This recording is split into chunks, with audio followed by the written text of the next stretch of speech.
What up, y'all? We are back with another Warcraft Rumble video. In this one, I want to showcase the best talents for all the alliance leaders and minis, so that way if you are a newer player or returning player, you can make sure you pick the right one at the right time. Now, there have been some changes from like the first time I did this when Warcraft Rumble first came out, so it's really important, I feel, to go over and review all this in a timely manner, and here it is for you guys. Before we get into the details, I do want to go ahead and say thank you so much, Warcraft Rumble, for sponsoring today's video and the overall channel. And if you guys want to play Warcraft Rumble totally for free, make sure you download it in the link in the description of this video, as well as the pinned comment, because I play this game literally every day and I would love to play it with you guys, again, totally for free. Now, let's go ahead and jump straight to it. We're going to cover the leaders first, and then I'll jump into the minis. Again, I'm going to be breaking this down in terms of Alliance, Horde, Beasts, and all the other things. So I'm going to cover them down in different videos. So this one is all about the Alliance heroes. So first up is Jaina Proudmoore. By far, probably one of my favorite leaders in the game, up until other leaders come to the game that are going to make me change my mind. But ultimately, I doubled down on that and got her as my first gold unit. But her talents are as follows. So she has Flurry, which frost bolts on impact, frost nearby enemies. Frosting enemies near the target. So additionally, as you slow down the main target, it'll sort of explode and slow down other people by frosting them as well. It's okay. It gets the job done. Blink, for a while there, was actually super meta because it kept her alive more often. So Blink, it periodically teleports away from the attackers, but because it's so random and RNG, you don't have a lot of control over where she teleports. So in some rare cases, she will actually teleport herself into more danger, thus dying very quickly. So last but not least is Clear Casting. This is the one that has been meta for a while now. And this is the one where spells cost 1 less gold, but no less than 1 if played immediately after Jaina. So as you know, she is a wizard, it makes sense. You play her, and then whatever your next immediate spell is, if you use one next, it is cost 1 less gold. It is important to note that if you drop Jaina and then play a different mini and then a spell, it will no longer be at the cheap cost. So it does not just sort of carry over until you play a spell. It has to be played immediately after Jaina. But even with that clarification, this is by far, at least in my opinion, the best talent for Jaina and the one that I use all the time. Moving on, we have Maiev. Maiev is a beast. Okay, so she is just phenomenal. The core assassin, unbound leader. So her talents are Shadow Step, which periodically teleports to a ranged attacker when hit. Then you have Remorseless, so deals double damage for 2 seconds after killing an enemy. Then we have Enveloping Shadows, so cast Smoke Bomb on deploy, stealthing nearby allies. Now, there's only 2, in my opinion, that are good for Maiev, and it's going to be these 2. So Enveloping Shadows is not one of those 2. Shadow Step has its situations. It can keep Maiev alive longer and really help her push her own lane. So if there's a lane that you're like sort of main pushing, you can drop Maiev for, again, if you have unbound units in the deck, which you should, drop her for really cheap on the other side, and this talent will help keep her alive for even longer. So that it has its situations, but generally I think most people, including myself, I use Remorseless all the time. So after she kills a unit, she gets double the damage for 2 seconds, which is really, really good. So what happens is, typically with Maiev, she is, in the invisible or shadow, whatever, and then as soon as you drop her, she does an AoE ability, and most of the time the damage is so high that it will immediately kill the first unit, which means the next primary attack she does will be doing double damage, which is really nice when you're attacking a tower. So the tower, as long as it's not a dragon tower, otherwise it obliterates Maiev. You can, ideally it'll be someone defending it, you drop her near the tower, kills the unit, does double damage to the turret, which feels really, really good. So Maiev is really, really good for that, and Remorseless is my favorite talent on her. Next is Tyrion. Tyrion has some really solid talents. So Divine Shield gains a magic shield at 30% health, absorbing all damage for 5 seconds. This one is super strong, both as by himself and just as he heals other people and pushes them. But he can like literally push a tower down with this kind of build. It's kind of sick. Consecrate, which is regularly consecrate the ground, damaging enemies within. The circle is pretty small. I will admit it is a little on the smaller side, so there is that. So I don't use this one. I have tried it. I'm just not the biggest fan. Last but not least is By the Light, which heals the primary target for twice as much. If you're using him as a primary healer, there is a situation where this one is really good, but I would say probably 97.2% of the time I'm using Divine Shield, because him being able to just not die for 5 seconds once he gets to 30% health is insane, especially when he's tanking a tower. Imagine he is taking all the turret damage, gets down to 30% health. Now you have 5 seconds where he is still damaging and not dying, and no one else is taking damage because he is still absorbing all that damage. So super strong talent in Divine Shield. That's the one I would pick for him. Now, in terms of the minis, let's go ahead and start with Griffin Rider. So Griffin Rider, of course, has 3. Airdrop, which periodically drops a potion, leveling up the first ally to touch it. This one is really good. I wish I had it unlocked. You can see that I don't. The only 2 that I have is Odin's Fury, which is gains Fury, and Mighty Throw, which is you gain +3 range. Most of the time, you're going to want to use Mighty Throw, but there are situations, especially with the raid, where I actually use Odin's Fury, so I could use Griffin Rider as more of a defense unit. So I didn't necessarily need the range to poke down units, but instead I needed her to be able to attack faster and kill enemies before they got to my turrets. So I actually do use Odin's Fury periodically. But the airdrop one, there have been some decks in the past that have been super, super broken with this one, where you can just basically buff up a specific unit and make them insanely strong with using the airdrop talent. But again, I only use these 2. I use Mighty Throw the most. So if you ask me what the best is, I would prioritize Mighty Throw. But then Odin's Fury does have a situational awareness to it, where you can use it on defense, and Griffin Rider can really help defend your tower quicker. All right. What is next? Let's go ahead and jump to Safe Pilot. Everybody loves Safe Pilot. Probably the next unit that I'll get to gold realistically, because I do use her basically in every single deck, regardless if I'm doing PvP or PvE. So Gnomish Cloaking Device is the first one. This is where you deploy her, and she, after dealing the explosion, she goes stealth, which guarantees you the ability of getting at least one sort of free hit on the enemy that you're attacking.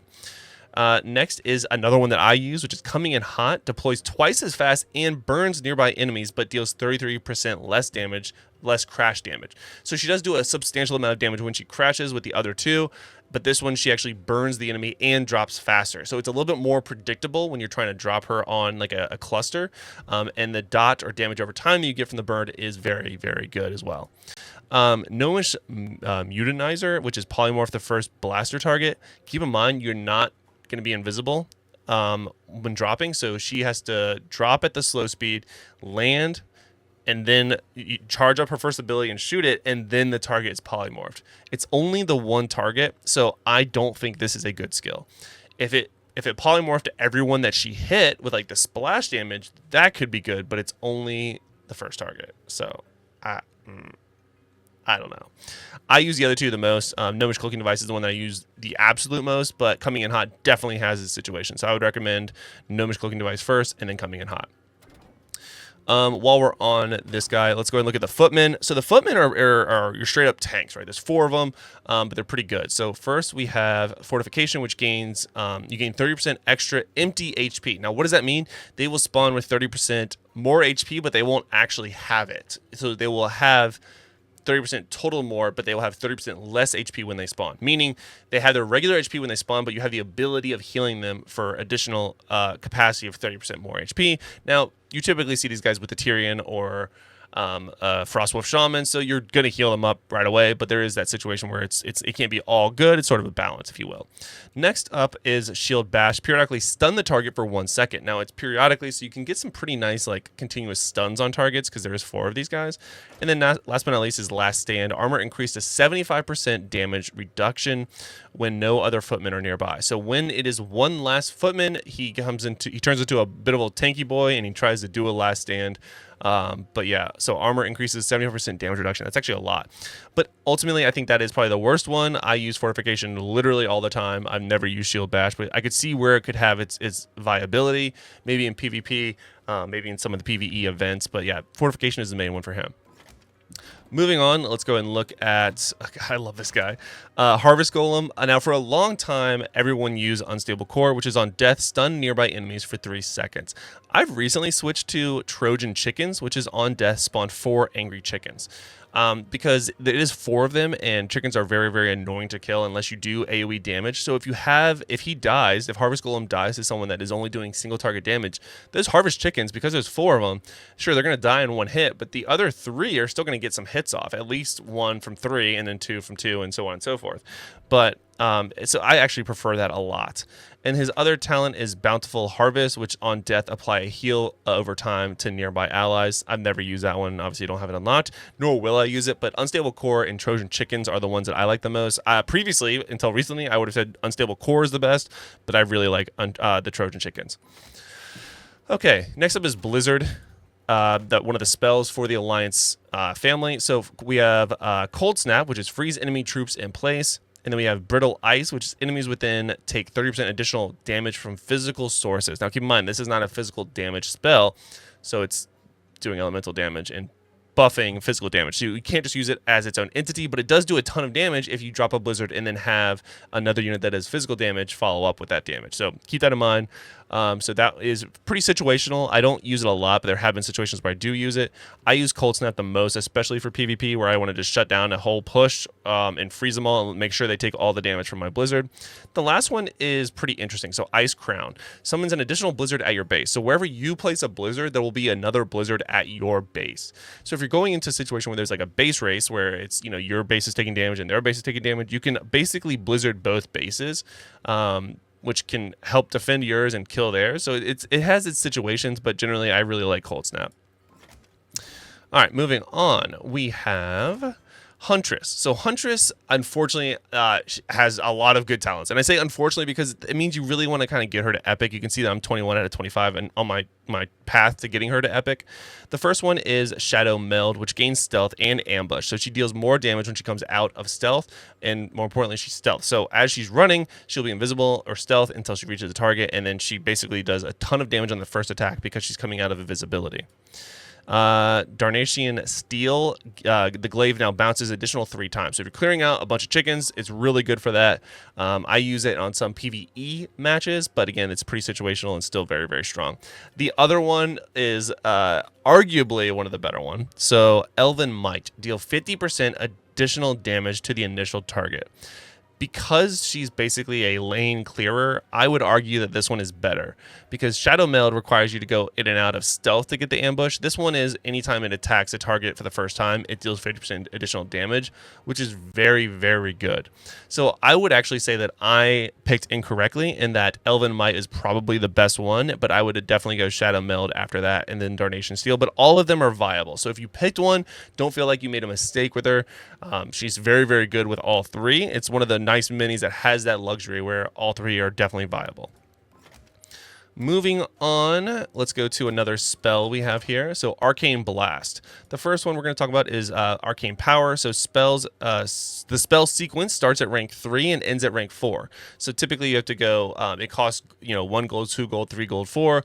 But now, and 5 if you wanted to go that high. But now it starts at rank 3 and then ends at rank 4. So you can only use it twice, but you're getting a little bit more power because it starts higher. So it's situational. I used that one first and kind of regretted it, so I was glad that I ended up getting this one, which is the amplification. Subsequential taps increase radius by 1. So basically the circle gets a little bit bigger the more you use it, which is towards the end you're just going to be covering like a whole lane, which is pretty awesome. The other talent is Torrent, which gains a level after casting rank 4. It's so situational, and again, ideally you probably want this to, like, I don't know. Yeah, I've never used it. I've never seen anyone use it. You only get its benefit after you've already spent, 1, 3, 6 gold on it. So, you have to use the 1 gold, the 2 gold, the 3 gold, to use 6 gold, and then you finally get the additional power. So, yeah, I don't know. Not one that I use. I like amplification the best. Next up is an unbound unit, the Worgen. So the Worgen has a pretty awesome kit. He goes invisible, he's unbound, you can drop him wherever you want, but this one increases the ambush damage by 50%. So his initial slash after coming from invisibility does a ton of damage. 50% more damage, some might say. So that's the talent that I use the most and probably the one that I'm going to go ahead up front and say is the best. But he does have some utility with the other ones. Lone Wolf. So on deploy, grant +1 gold if no allies are nearby. So that basically makes him a 2-cost gold, but you have to put him far away from everyone else. And the circle for this is quite large. So you actually have to make sure no one is around him. It's not a small circle by any means. The last one is on kill. It's called Frenzy, and on kill gain Bloodlust for 10 seconds. It could be good, but there's so many times where he's going to be dead after killing one unit that I don't think you're getting enough out of this. Whereas I would argue you're going to do more damage with premeditation, where you're basically going to either one hit or two hit the first target, and then you can sort of turn and do more damage. So having to wait for the kill in order to get the damage is not what I would recommend. I personally like premeditation a great deal. All right. Whoops, I switched it. Let me make sure I switch it back. All right, and the last spell is Holy Nova. So this was just a massive heal. Inner Fire affected allies gain armor and resist for 5 seconds. I personally like that one because it gives them just extra tankiness. It's only 3 cost gold, so they're getting health and they're getting resistance, both armor and magic, which is really good. There's a Renew, which also adds a heal over time to allies. So if you truly just want to heal your allies, this one will do an instant heal and then also do a heal over time. So again, less resist, but if you've already killed the units, you just need to heal them, then this one is good as well. Last but not least is Amplify Magic, which I don't even have unlocked. Effects are doubled on all elemental minis. You would definitely have to preemptively make that deck ahead of time. So it's situational. I don't plan on ever pushing this to Epic unless it just happens naturally. But yeah, so Renew and Inner Fire are the two that I use the most. Inner Fire is the one that I use most consistently because, again, I haven't beaten the unit yet where I just need to be healed. I'm using this to make sure I finish a tower, essentially. So I need that armor and resist. Last but not least for the Alliance is Mountaineer. So not a unit that I have leveled up all that greatly. As you can see there's Intimidation where the bear gains Taunt. There's little Min Pets, which heals up to 3 additional nearby beasts when healing the bear. So the hunter will literally start healing the bear, and then will also heal up to 3 additional beast units nearby. It's very specific, so you have to. In this one, like, it's good, but it is so specific. So you have to wait for the situation where the bear needs to be healed and isn't just obliterated. So the hunter has to start the heal, and you have to have beast nearby for them to get healed. So it's so situational, and because he costs a 6 cost, I'm not going to have that many units near him. Is sort of my logic.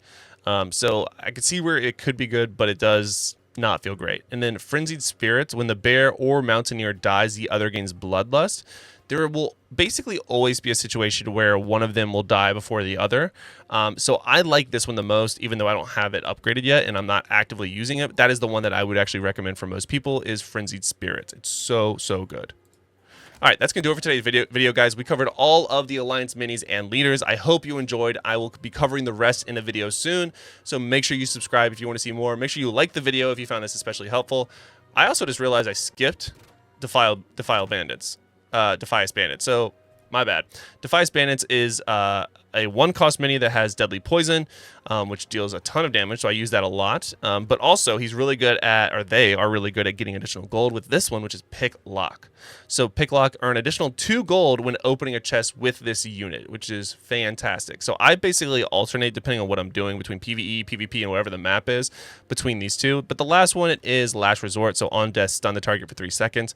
If you want to use a cheap sort of defensive unit to defend your base, use them with Deadly Poison. If you want to use them as more of a utility to get more gold, then make sure you use Pick Lock. Both of which are totally viable. I will never use Last Resort. It's just not as good as everything else.